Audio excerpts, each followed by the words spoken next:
In আত্তাবিউ ইল্লা মা ইউহা ইলাইয়া, আমি শুধুমাত্র অনুসরণ করি যতটুকু আল্লাহ আমাকে ওহী করে জানায় অতটুকু।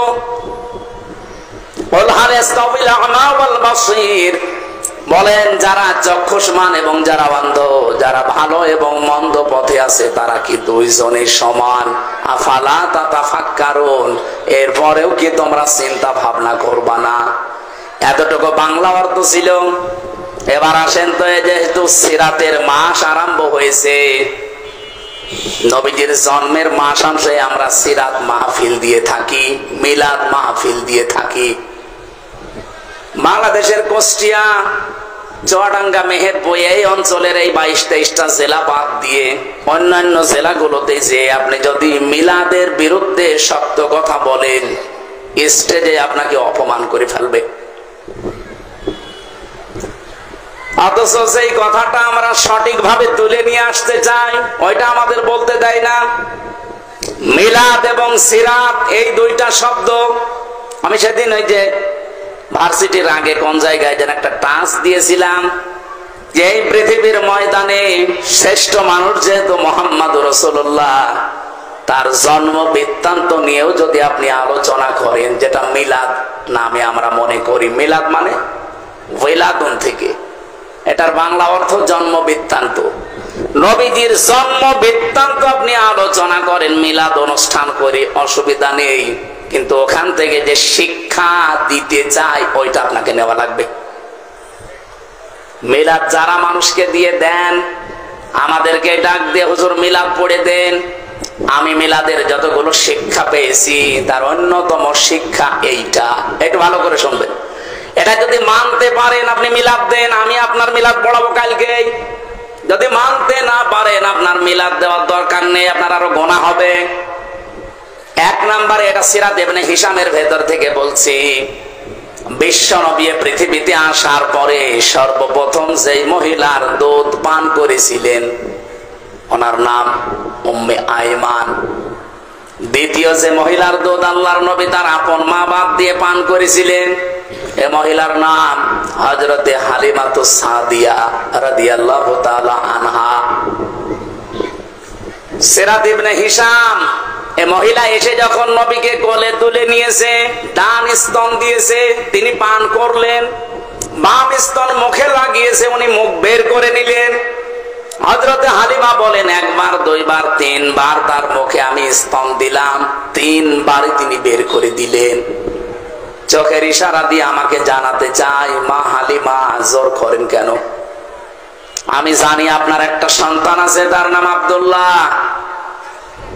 আমি তো ডান স্তন আমার হক অধিকার ছিল, আমি পান করেছি, বাম স্তন আমার এটা অধিকার না, আমার হকও না, এটা আমার দুধ ভাই আব্দুল্লাহর অধিকার। ও মা হালিমা, ভালো করে বোঝেন, এ পৃথিবীতে আমি ভাইয়ের হক নষ্ট করার জন্য আসি নাই, এসেছি ভাইয়ের হক ফিরিয়ে দেওয়ার জন্য। মিলাদের আমি প্রায় 27টা শিক্ষা বের করতে পেরেছি, তার ভেতরে এইটা একটা, যে নবী মায়ের কোলে বসে ভাইয়ের হক ফিরিয়ে দেয়, নষ্ট করে না। সেই নবীর উম্মতে রবিউল আউয়াল মাস আসলে মিলাদ দেয় একদিকে, আর একদিকে ভাইয়ের হক মারার জম। এখানে ভাই বলতে শুধুমাত্র আপন ভাই, দুধ ভাই না। আল মুসলিম আখুল মুসলিম, মুসলমান মুসলমানের কি? বলেন বলেন। অথচ আগস্টের 5 তারিখের পর থেকে 1 বছর 26 দিন চলছে, 1 বছর 25-26 দিনে আমরা দেখলাম বহু মুসলমান ভাইয়ের অনেক হক নষ্ট করে ফেলেছে। বিশেষ করে খাজানগর কবরহাটে কত মানুষ এই জায়গাতে দেখলাম, হাজার হাজার লক্ষ লক্ষ কোটি টাকা তারা অলরেডি শুধু চাঁদাবাজির মাধ্যমে, অথচ চাঁদাবাজি করে এই টাকা দিয়ে আমার এই রবিউল আউয়াল মাস আসলে আমারে ডাক দিয়ে বলে, হুজুর মিলাদ পড়িয়ে দিন। কিসের টাকা? চাঁদাবাজির টাকা।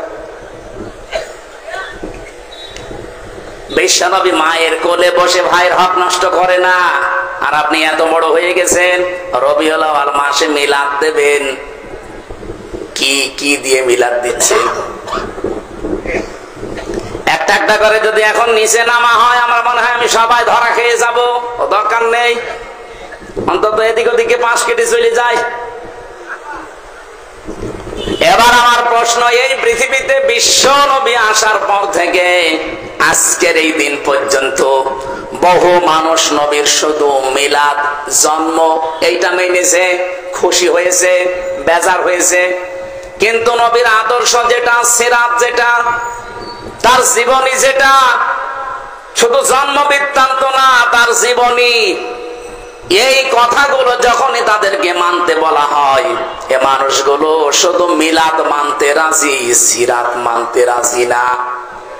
আমি সেই প্রথম থেকে আরম্ভ করছি, নবীর আপন চাচা, আমি 11 জনের নাম পেয়েছি, তার ভেতরে 4 জনের বেশি আলোচনা হয় আমাদের। 2 জন চাচা মিলাদও মেনেছে, সিরাতও মেনেছে, এই 2 জনেই জান্নাতি। আর 2 জন চাচা শুধু জন্ম মিলাদ মেনেছে, সিরাত তারা মানে নাই, 2 জনেই জাহান্নামী। একজন আবু তালেব আর একজন আবু লাহাব, এ 2 জনই আপন চাচা। আপনি তাদের পুরা জীবনী পড়ে দেখেন। আমি তো আবু লাহাবের পুরা জীবন পড়েছি, আবু তালেবেরও জীবন পড়েছি। ওরা নবীর মিলাদে, জন্মে এত খুশি ছিল, নিজের কাজের মেয়ে সোয়াইবিয়াকে পর্যন্ত আজাদ করে দিয়েছে, মুক্ত করে দিয়েছে, টাকা দিয়ে কিনে নিয়ে আসা মেয়ে, কাজের মেয়ে, দাসীবাদী। এত খুশি হয়েছে নবীর জন্মে যে আমার ভাই আব্দুল্লাহ নেই, আমার ভাইয়ের ঘরে একটা সন্তান এসেছে, এই খুশির সংবাদ দেওয়ার কারণে আমি তোরে মুক্ত করে দিলাম। আবু তালেব এত খুশি ছিল নবীর জন্মে, বিশ্ব নবীর জন্মে সে খুশি শুধু না, নিজের ছেলে আলীকে কোনোদিন কাছে রাখে নাই, মুহাম্মদুর রাসূলুল্লাহকে রাতের বেলা কাছে রাখতো। এই 2 জন চাচার জীবনী পড়ে সর্বশেষ যেটা পেয়েছি, যখনই তাদের কাছে নবীজির সিরাত, তার আদর্শের কথা নবীজি তুলে ধরলেন, এই 2 জন লোক তো মানেই নাই। আবু তালেবের জীবনী পড়তে গিয়ে দেখলাম, এই লোকটা যখন মারা যায়, নবীজি তার মাথার কাছে গিয়ে বলেছিলেন, ইয়া আম্মি আবি তালিব, লা ইলাহা ইল্লাল্লাহ হাজ্জুল লাকা ইনদাল্লাহি ইয়াউমাল কিয়ামাহ, বুখারী শরীফের হাদিস।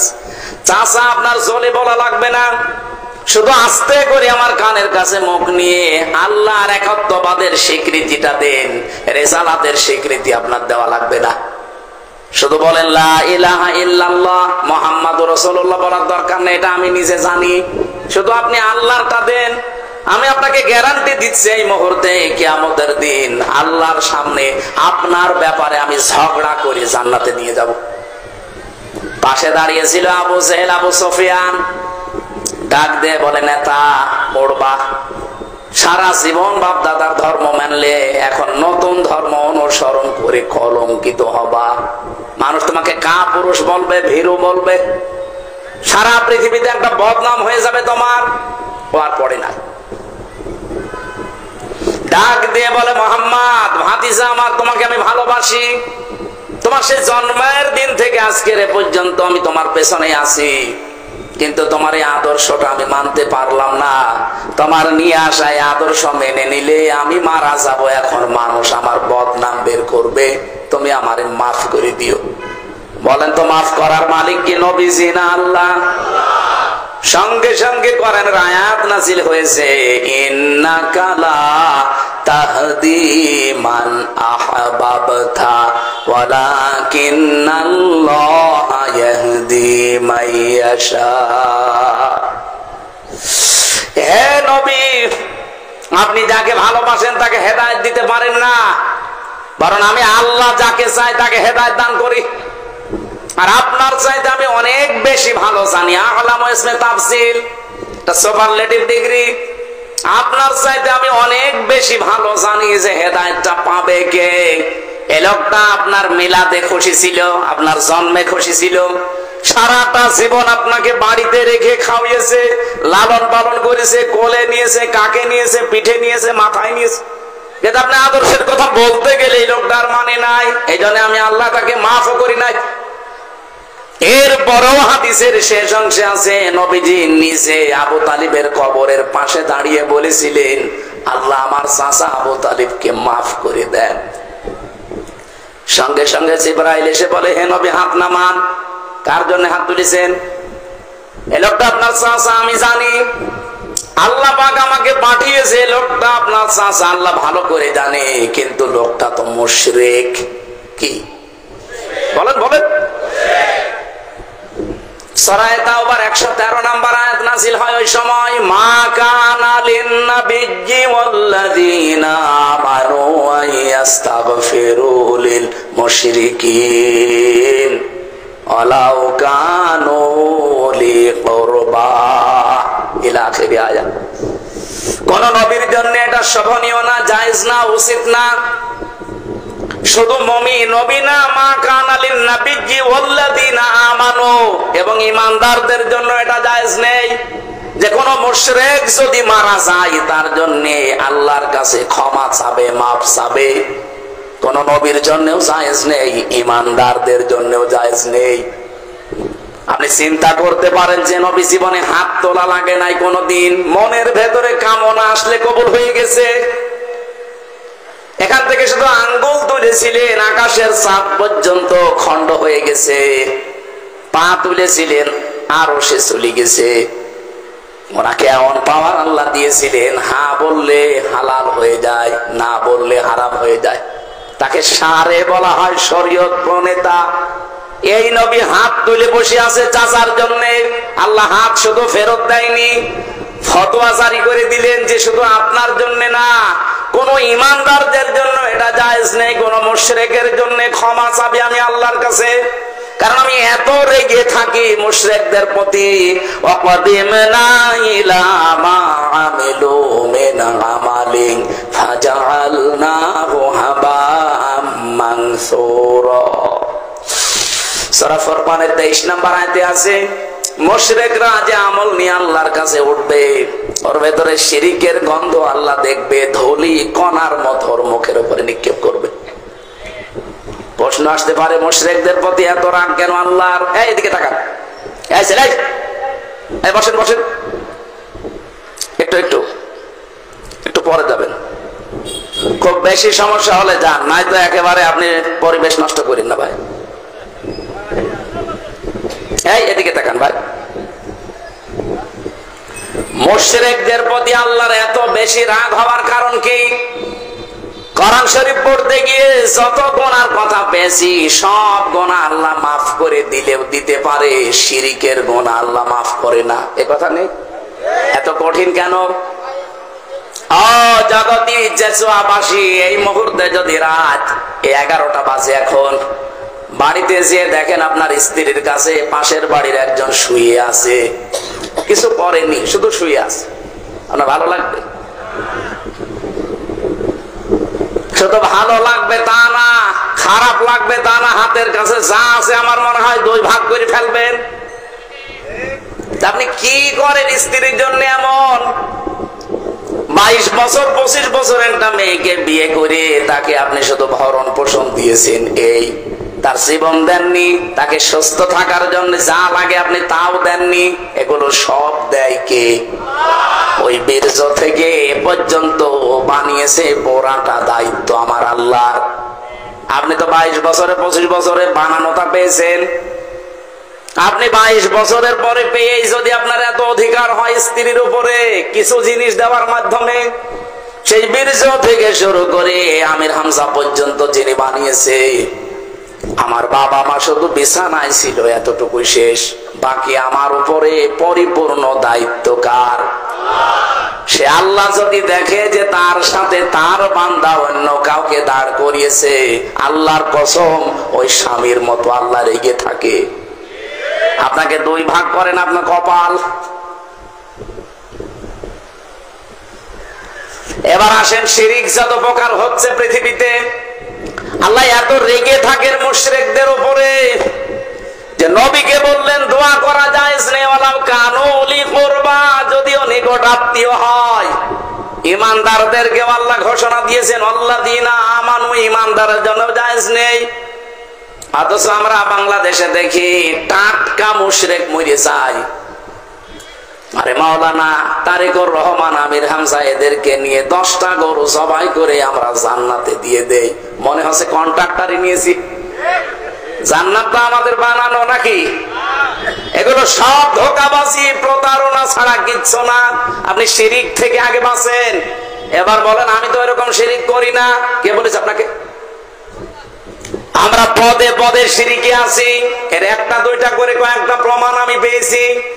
1 নম্বরে আপনি বুঝবেন আপনি শিরিক করছেন প্রকাশ্যে অথবা গোপনে, ওই সময় কাবুরা আলাল মুশরিকিনা মা তাদউহুম ইলাইহি। হে নবী, আপনি জমিনে দিন কায়েমের কথা বলছেন, মত পার্থক্য করতে আপনি নিষেধ করছেন এ বিষয়ে, কিন্তু আপনার এই ঘোষণা শোনার পরে সবচাইতে বেশি খারাপ লাগবে, কষ্ট লাগবে, মন খারাপ হবে তাদের যারা মুশরিক।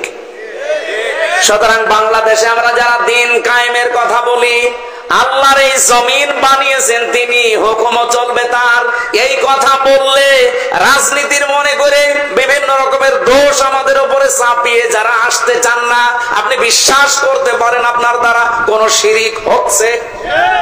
আপনি অলরেডি মুশরিক হয়ে গেছেন। তাছাড়া তো আপনার কাছে খারাপ লাগার কথা না। এদেশে এখন প্রায় 18 কোটি মানুষ,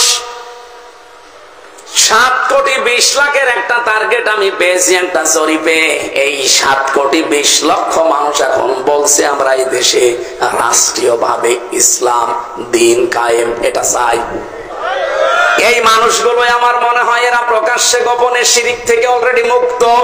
বাকি যারা আছেন, আপনার কাছে যদি দিন কায়েমের কথা বললে, আল্লাহর বিধানের কথাগুলো বললে আপনার মন খারাপ হয়, কষ্ট লাগে, আপনার রাগ হয়, বুঝবেন আপনি যে কোনো ভাবে শিরিকের সাথে জড়িত। কোরআনের সূরা সূরার 13 নম্বর আয়াতের মাঝের অংশে এটা আছে, আপনি বাড়িতে মিলিয়ে দেখেন আপনি আসলে শিরিক করছেন কিনা। দ্বিতীয় নম্বরে, যারা শিরিক করেন প্রকাশ্য গোপনে, এই মানুষগুলো ভয় পায় না। এই পৃথিবীতে যেহেতু আল্লাহর বানানো জমিনটা হুকুম চলবে তার ঘোষণা তিনি দিয়েছেন, আলা লাহুল খালকু ওয়াল আমরু। এই জমিন যার, বিধান চলবে তার। কথা বলেন না কেন? জমিন যেহেতু সবাই আমরা স্বীকার করি এই দেশে যে এই জমিন বানিয়েছে আল্লাহ, এমনকি আবু জেহেলও এটা বিশ্বাস করত। এটা আমি বানালাম। ওয়ালা ইন সাআলতাহুম মান খালাকাস সামাওয়াতি ওয়াল আরদা লা ইয়াকুলুনাল্লাহ। হে নবী, আপনি আবু জেহেলকেও যদি জিজ্ঞাসা করেন যে আকাশ আর জমিন কে বানিয়েছে, ও গ্যারান্টি দিয়ে বলবে লা ইয়াকুলুনাল্লাহ, লামে তাকিদ নুনে সাকিলা, ও গ্যারান্টি দিয়ে বলবে আল্লাহ বানিয়েছে। তাহলে আবু জেহেল কি ইমানদার ছিল? বলেন বলেন। তাহলে আবু জেহেলের মতো ইমান আমাদের মনে করেন আছে। কিন্তু দ্বিতীয় নম্বরটা সমস্যা, ও নিজে আইন বানিয়ে আল্লাহর আইনের পাশাপাশি লাগিয়ে দিত। এই জমিনেও আমরা দেখছি আল্লাহ একজন আছে, আসমান জমিনের মালিক আল্লাহ, এ ঘোষণা দেয়, কিন্তু আল্লাহর পাঠানো আইনের পাশাপাশি নিজেরা আইন তৈরি করে ব্যক্তি, পরিবার, সমাজ, রাষ্ট্র চালাতে চায়। এইটাও এক প্রকার শিরিক। এক কথা বলেন। শয়তান আপনাকে জীবনেও কোনোদিন এসে বলবে না যে এই পাথরের মূর্তি এটার পূজা কর, জীবনেও বলবে না। শয়তান অত পাগল না। কারণ শয়তান জানে যে কথা যদি আমি এনামুল হককে বলি, ও জীবনেও এই কাজ করবে না। কিন্তু শিরিক যেহেতু করানো লাগবে, এমন একটা বিষয় আপনাকে ঢুকিয়ে দেবে, আপনি ওই রকম পাথরের মূর্তি পূজা করার মতো শিরিক নিয়ে কিয়ামতে উঠবেন। আল্লাহ বানিয়েছে জমিন, আইন চলবে তার। সেখানে আল্লাহর বাইরে কোন আইন যদি কেউ বানিয়ে পাশাপাশি চালাতে চায়, এটাও মূর্তি পূজার মতোই শিরিক। আর এই জমিনে এটা চলছে, চলছে না?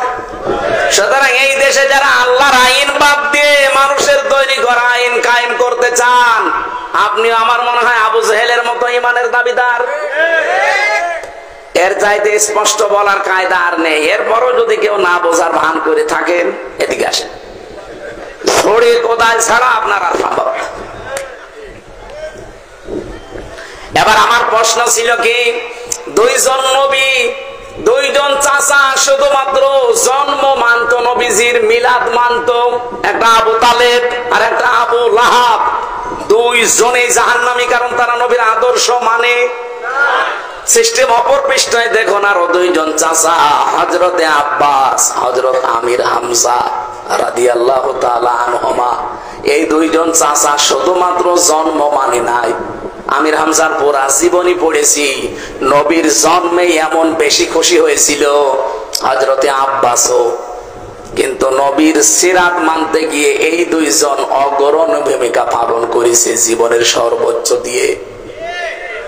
আল্লাহ এত বেশি খুশি হয়েছিলেন, তাদের নামে কোরআনের আয়াত নাযিল হয়েছে, রাদিয়াল্লাহু আনহুম ওয়া রাদু আন। আমি আল্লাহ যেমন তাদের উপরে রাজি হয়ে গেছি, তারাও আমার আল্লাহর উপরে রাজি। যালিকা লিমান খাশিয়া রাব্বা। জোরে বলেন সুবহানাল্লাহ। কুষ্টিয়াবাসী অনেক বেশি ভালোবাসি আপনাদেরকে, মন থেকে হৃদয় দিয়ে কথাগুলো বলছি।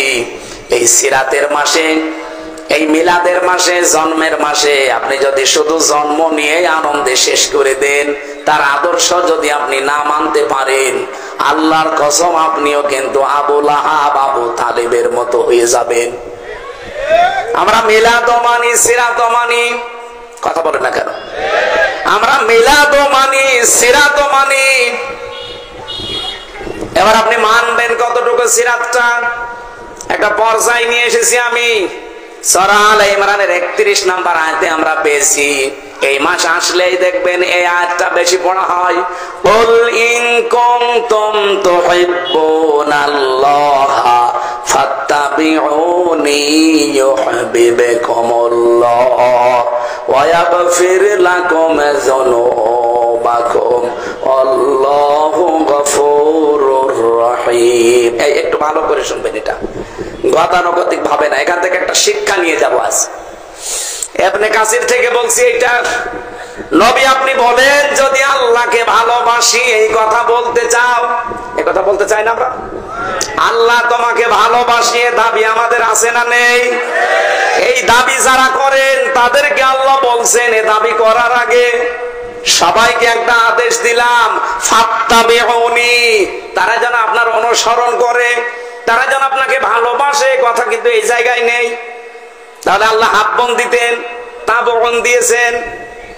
তারা আপনাকে যেন অনুসরণ করে, অনুকরণ করে, আপনাকে দেখে দেখে চলে।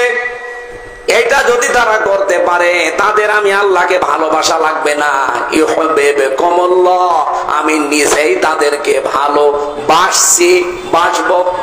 এটা মোজারে, বর্তমান, ভবিষ্যৎ, প্রেজেন্ট, ফিউচার। কুষ্টিয়াবাসী জন্মের পর থেকে আমরাও শুনছি। এবার আসেন তো এখান থেকে একটা তথ্য নিয়ে আসি। আল্লাহ পাক ইউহিব্বুকুমুল্লাহ দিয়েছেন, আপনাকে ভালোবাসা আল্লাহ এখন আরম্ভ করছে এবং ভবিষ্যতেও বাসবে, যদি আপনি নবীকে অনুসরণ করার সিদ্ধান্ত নিয়ে আপনি লেগে পড়েন। এবার আমার প্রশ্ন, নবীকে আপনি যে অনুসরণ করবেন, এটা কি আংশিক না পূর্ণাঙ্গ? বলেন বলেন, আপনি নিজের দিকে তাকিয়ে বলেন তো, আপনার অনুসরণ নবীজির হচ্ছে, এটা কি আংশিক না পূর্ণাঙ্গ? মাথা থেকে পা পর্যন্ত হয়তো আছে। পরিবারের দিকে তাকালে আপনার অনুসরণ আর নবীর মতো হয় না। পর্দা যে একটা ফরজ বিধান, এই জায়গায় অনেকের কিন্তু খামখেয়ালিপনা। এই কথা বলছে না কেন? পরিবারের দিকে, সমাজের দিকে তাকান, রাষ্ট্রের দিকে তাকান, অর্থনীতির দিকে তাকান, রাজনীতির দিকে তাকান। একটা একটা করে যত জীবন আছে, কোন জায়গায় আপনার পূর্ণাঙ্গ অনুসরণ হচ্ছে, আপনি নিজের বিবেকের কাছে প্রশ্ন করেন। তাহলে আমার আল্লাহর প্রশ্ন ছিল, তোমরা যদি অনুসরণ করো নবীকে আংশিক, বলেন বলেন। বাস্তবে তো আমরা বহু দেখেছি যারা আংশিক অনুসরণ করেছে, তারা আল্লাহর এই ঘোষণা ছিল, ইউহিব্বুকুমুল্লাহ, নিজে আল্লাহ তাদের ভালোবাসবেন, ওয়া ইয়াগফির লাকুম যুনুবাকুম, আল্লাহ শুধু ভালোবেসে শেষ করে দেয় না, তাদের মাফ করে দেয়। কতটুকু? জাম্বন না জুনুব বহু বছর। আপনার একটা গুনাহ আল্লাহ রাখবে না, সব মাফ করে দেবে যদি আপনি নবীকে অনুসরণ করার সিদ্ধান্ত নিতে পারেন, আংশিক না পূর্ণাঙ্গ। এ পৃথিবীতে বহু মানুষকে আমরা বললাম তারা আংশিক অনুসরণ করেছিল। আব্দুল্লাহ ইবনে উবাই, আপনি দেখবেন ওর পুরা জীবনী পড়ে আমি শুধু একটা ভুল পেয়েছি, বাকি কোন জায়গায় আমার দৃষ্টিতে ভুল ধরা পড়ে নাই। একদিন মসজিদে নববীতে নবীজি বললেন আল্লাহর কাছে দুইটা নাম প্রিয়, একটা আব্দুল্লাহ আর একটা আব্দুর রহমান। ও পেছন দিক থেকে দৌড় দিয়ে বাড়িতে যেয়ে নিজের নাম পাল্টিয়ে রেখেছে আব্দুল্লাহ, ছেলের নাম পাল্টিয়ে দিয়েছে আব্দুল্লাহ, নাতি ছেলে ছিল তাও পাল্টিয়ে দিয়েছে দুই আব্দুল্লাহ, বাবার নাম পাল্টিয়ে দিয়েছে আব্দুল্লাহ, 14 বংশ সব আব্দুল্লাহ। এবার আমার প্রশ্ন, নবীর কথা শোনার পরে মানতে দেরি করেছে কয় মিনিট? কি অনুসরণ করতে আপনি বলেন? শুনতে দেরি, মানতে দেরি ছিল না। কিন্তু এই লোকটা উহুদের ময়দানে যাবার সময় নবীজির পেছন দিক থেকে 300 মানুষ নিয়ে ভেগে গিয়েছিল।